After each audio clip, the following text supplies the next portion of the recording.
Hello students, आज मैं आपको खंड काव्य यानी जय सुभाष के बारे में आज मैं आपको बताऊंगा। ठीक है, प्रथम स्वर की व्याख्या करूंगा। ठीक है, क्वेश्चन आता है हर जिले का जो खंड काव्य है, सब पेपर में आपके आते हैं, लेकिन आपको करना क्या होता है जो आपके जिले में चल रहा हो। ठीक है, जैसे यहाँ पर है जय सुभाष आपके हैं, ठीक है, लखनऊ में। प्रश्न आता है जय सुभाष खंड काव्य के प्रथम स्वर की व्याख्या कीजिए। और कभी कभी प्रश्न ये भी आ जाता है कि जय सुभाष खंड काव्य के आधार पर सुभाष चंद्र बोस के छात्र जीवन की प्रमुख घटनाओं का वर्णन कीजिए। ठीक है, चलिए मैं बताता हूं। देश के महान क्रांतिकारी सुभाष चंद्र बोस का जन्म 23 जनवरी 1897 ईस्वी में कटक में हुआ था।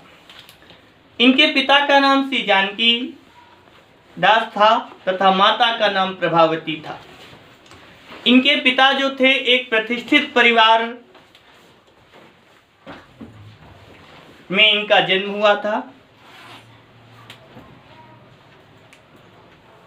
और जो पिता थे एक प्रतिष्ठित व्यक्ति थे एवं जो माता थी वो साध्वी प्रवृत्ति की थी।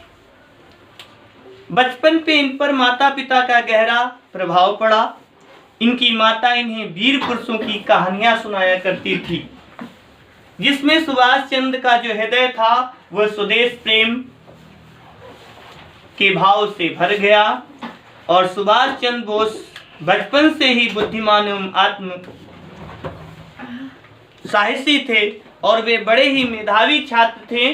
उन्होंने मैट्रिक की जो परीक्षा थी वो प्रथम श्रेणी में पास की थी। फिर कलकत्ता के प्रेसिडेंसी कॉलेज में प्रवेश लिया।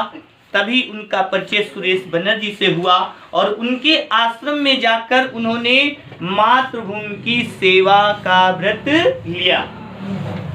अब देखिए, ये आपको बीच बीच में 2-4 पंक्तियों को भी लिखना बहुत आवश्यक होता है, उनको भी आपको लिखना है। ठीक है, मातृभूमि की सेवा पर भाव हृदय में जागा, ICS का पद पल अतः उन्होंने त्यागा। और यही एक दिन विवेकानंद जी ने सत्य शोधन का आदेश दिया और सुभाष इससे अति प्रभावित हुए तथा सत्य की खोज में निकल पड़े। वे वापस आकर इंटरमीडिएट परीक्षा में बैठे तथा प्रथम श्रेणी में परीक्षा उत्तीर्ण की। प्रेसिडेंसी कॉलेज में ओटन नामक अधिकारी जो था वो अध्यापक था।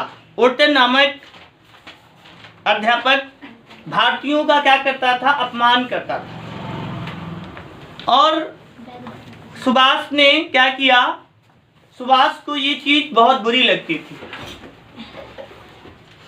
ये भारतीयों का जो ओटन नाम का अंग्रेज शासक था, ये क्या करता था, अध्यापक था, वो क्या करता था, भारतीयों का अपमान करता था। तो ये बात सुभाष चंद्र बोस को क्या लगती थी, बुरी लगती थी। अतः सुभाष ने उसके मुख पर एक चाटा जड़ दिया। इस पर उन्हें कॉलेज से निकाल दिया गया और अन्य विद्यालय में प्रवेश लेकर BA किया।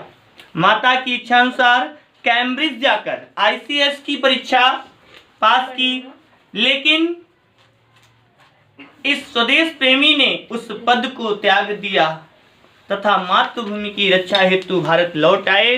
सुभाष चंद्र बोस का जीवन लक्ष्य अति महान था, अतः उन्होंने स्वतंत्रता के मार्ग का अनुसरण किया। मातृभूमि की स्वतंत्रता हित कष्ट रहे वह सहते, त्याग तपस्या का पथ पावन रहे सर्वदा गहते। इस प्रकार ये प्रथम स्वर आपका यहीं पर समाप्त हुआ। Thank you.